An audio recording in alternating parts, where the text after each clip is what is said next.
കൊച്ചിനെ കാണാതെ കാര്യം ഇവിടെ ശാരികയോട് എന്ന് പറയാൻ പാടില്ലായിരുന്നു. അത് തെറ്റ് തന്നെയാ, പൊറുക്കാൻ പറ്റാത്ത തെറ്റ്. ശാരിക ഇങ്ങോട്ടെങ്ങാൻ വന്നായിരുന്നോ? ഇല്ല. ഹോസ്പിറ്റലിൽ ഇല്ലേ? ഇല്ല. എടി, നീ വന്ന് അതും പറഞ്ഞ് ഇങ്ങോട്ട് പോന്നു. ശാരിക അവിടെ എന്തെല്ലാം കുഴപ്പമുണ്ടാക്കിയെന്ന് അറിയാം നമുക്ക്. ഇപ്പൊ ഹോസ്പിറ്റലിൽ നിന്ന് ഇറങ്ങി പോവുകയും ചെയ്തു. ഇറങ്ങിപ്പോയെന്നോ? എങ്ങോട്ട്? അറിയില്ല.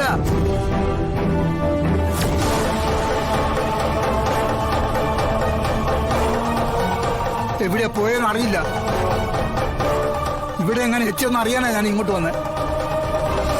പണ്ടേ ആത്മഹത്യാ പ്രവണതയുള്ള പെണ്ണ വല്ല കായലിലോ കുളത്തിലോ ചാടി ചത്ത ആ ശവോടത്തി ഇവളുടെ മുന്നിലേക്ക് വെച്ചു കൊടുക്കണം. തിന്നട്ടെ, പച്ചയ്ക്ക് തിന്നട്ടെ. ഇവള് കൂടെ പെറുപ്പുകളെ തമ്മിലടുപ്പിക്കാൻ വേണ്ടി നടക്കുന്നവളല്ലേ. അനുഭവിക്കൂടി ഇതിനൊക്കെ.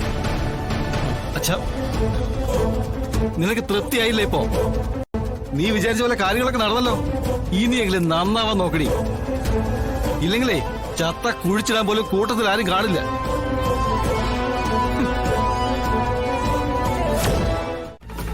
അവൾക്ക് ഈ കസേര ഇട്ടാൻ കുറെ അധികം ഞാനും കിടന്ന് അധ്വാനിച്ചിട്ടുണ്ട്. ആ കുടുംബശ്രീ ചായക്കടയില്. അപ്പൊ ഈ കസേരയിൽ ഇരിക്കാൻ അവളെക്കാൾ യോഗ്യത എനിക്കാ. അയ്യോ, എന്നെ ഇങ്ങനെ കഷ്ടത്തിലാക്കരുത്. ഇവിടെ ഇങ്ങനെ കയറിയിരിക്കുന്ന കണ്ട മാഡം എന്നെ ആയിരിക്കും വന്ന് വഴക്കു പറയാ. ഞാൻ ഇരുന്നു കരുതി അവൾ ഇനിയൊന്നും പറയാൻ പോകുന്നില്ല. അഥവാ ഇനി അവൾ എന്തെങ്കിലും പറഞ്ഞാ അത് ഞാൻ നോക്കിക്കോളാം. അവളുടെ വാ അടപ്പിക്കാനുള്ള ചോദ്യമായിട്ടാ ഞാൻ വന്നിരിക്കുന്നേ. എന്നോട് മറുപടി പറയാതെ അവൾ ഈ റൂം വിട്ട് എവിടെയും പോവില്ല. ഈശ്വര, ഇതാകെ പ്രശ്നമാവുമല്ലോ. എന്താ ഇത്? ആരാണ് ഇവര്? എന്തിനാണ് ഇവര് കളക്ടറുടെ കസേര കയറിയിരിക്കുന്നത്? അയ്യോ, ഒന്നും പറയരുതേ. മാഡത്തിന്റെ ചേച്ചിയാ, സുഖമില്ലാത്ത ആളാ. തലയ്ക്ക് ഓളം കയറിയവരൊക്കെ വന്നിരിക്കേണ്ട സീറ്റാണോ ഇത്? ഡിസ്ട്രിക്ട് കളക്ടറുടെ കസേര ഇത്. ഇതെന്താ കുട്ടിക്കളയാണെന്ന് വിചാരിച്ചോ? അതെ, നിങ്ങൾ മാഡത്തെ കാണാൻ വന്നതാണെങ്കിലേ പുറത്ത് വിസിറ്റേഴ്സിന് ഇരിക്കാനുള്ള ചെയർ ഇട്ടിട്ടുണ്ട്. അവിടെ പോയിരിക്കണം. ഈ കസേരയിൽ ഇരിക്കാൻ പാടില്ല. ഞാനേ അവളുടെ ചേച്ചിയാ. അതുകൊണ്ട് എവിടെ ഇരിക്കണമെന്ന് ഞാൻ തീരുമാനിച്ചോളാം. താൻ തന്റെ പാട്ടിന് പോടും. Anu, this is too much. ഇതിവിടെ അനുവദിക്കാൻ പറ്റില്ല. ഈ ഓഫീസിനൊരു ഡിഗ്നിറ്റി ഉണ്ട്. അതായത് ഈ ഓഫീസിന് അതിന്റേതായ അന്തസ്സും വിലയും മര്യാദയും ഉണ്ടെന്ന്. അത് കളഞ്ഞു കുളിക്കാൻ ഞാൻ സമ്മതിക്കില്ല. ദയവ് ചെയ്ത് നിങ്ങളൊന്ന് പുറത്തു പോണം. ഞാൻ ഇനി ഇവിടുന്ന് എഴുന്നേക്കുന്ന പ്രശ്നമില്ല. ശാലിനി വരട്ടെ, ഞാൻ അവളോട് സംസാരിച്ചോളാം. സർ, ഞാനൊന്ന് മാഡത്തെ വിളിച്ച് സംസാരിക്കട്ടെ. വേഗം വേണം. ഇതിങ്ങനെ നീട്ടിക്കൊണ്ടു പോവാൻ ഞാൻ സമ്മതിക്കില്ല. ഞാൻ മാത്രമല്ല, കൂടെയുള്ള സ്റ്റാഫുകളും. അല്ലടോ? അതെ സർ. എന്താ നോക്കി നിൽക്കുന്നേ? വിളിക്കുകയാണെങ്കിൽ വേഗം ഫോണിൽ വിളിക്ക്.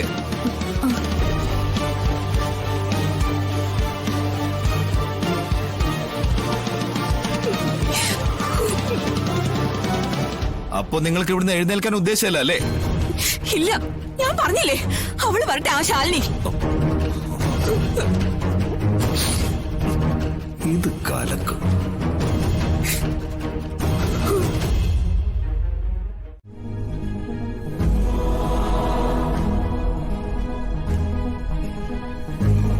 എടാ മക്കളെ വിഷ്ണുവേ, നീ വൈകിട്ട് വരുമ്പോഴേ അവളെ ശാലിനിയോട് കൂട്ടിക്കൊണ്ട് വരണേ.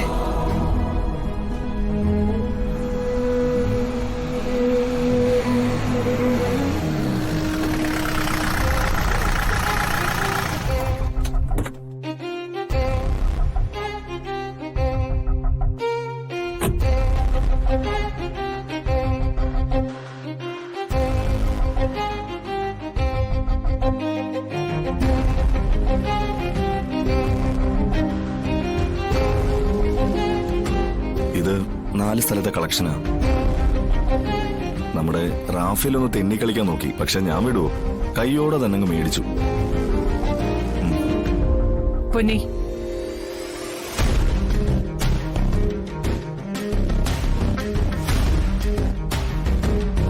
ആ ചന്ദ്രൻപിള്ള വീണ്ടും പണം ആവശ്യപ്പെട്ടിട്ടുണ്ട്.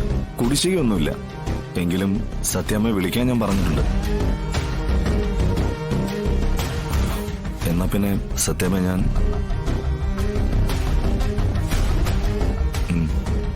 പൊന്നി,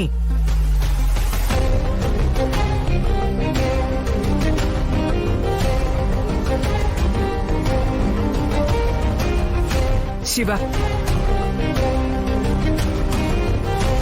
ആ താക്കോലിങ് തന്നേക്ക്.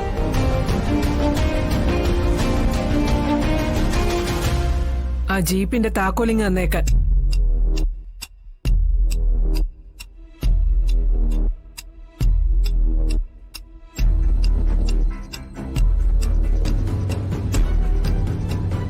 നാളെ മുതല് നീ ഇവിടെ ജോലിക്ക് വരണ്ട. എന്റെ മകനെ കൊന്നവളെ സംരക്ഷിക്കാണല്ലോ ഇപ്പൊ നിന്റെ പണി. അങ്ങനെ ഒരാളുടെ സഹായം എനിക്കിനി വേണ്ട. സത്യമേ, ഒന്നും നീ ഇനി ഇങ്ങോട്ട് പറയണ്ട. എല്ലാം എനിക്ക് കൃത്യമായി അറിയാം. എല്ലാം അറിഞ്ഞിട്ട് തന്നെ ഞാൻ ഈ സംസാരിക്കുന്നത്. സത്യമേ, സത്യമേ എന്നെ തെറ്റിദ്ധരിച്ചിരിക്കുക. ഒരു തെറ്റിദ്ധാരണയില്ല. എന്റെ ധാരണകളെല്ലാം തന്നെ ശരിയുമായിരുന്നു. എന്റെ മകനെ കൊന്നതിൽ നിനക്കും പങ്കുണ്ടോ എന്ന് ഞാൻ സംശയിക്കുക. എന്തൊക്കെയാ സത്യമേ പറയുന്നേ? എനിക്കോ ശാലിനിക്കോ ഇതിൽ ഒരു പങ്കുമില്ല. വിഷ്ണു മരിച്ചത് മിണ്ടരുത് നീ. ഒരിക്കൽ എല്ലാ സത്യങ്ങളും പുറത്തു വരും. ഇല്ലെങ്കിൽ ഞാൻ പുറത്തു കൊണ്ടുവരും. അന്നേ കൂട്ടുപ്രതിയുടെ വേഷത്തിൽ നീ ഉണ്ടാവരുതെന്ന് എനിക്ക് പ്രാർത്ഥനയുള്ളൂ.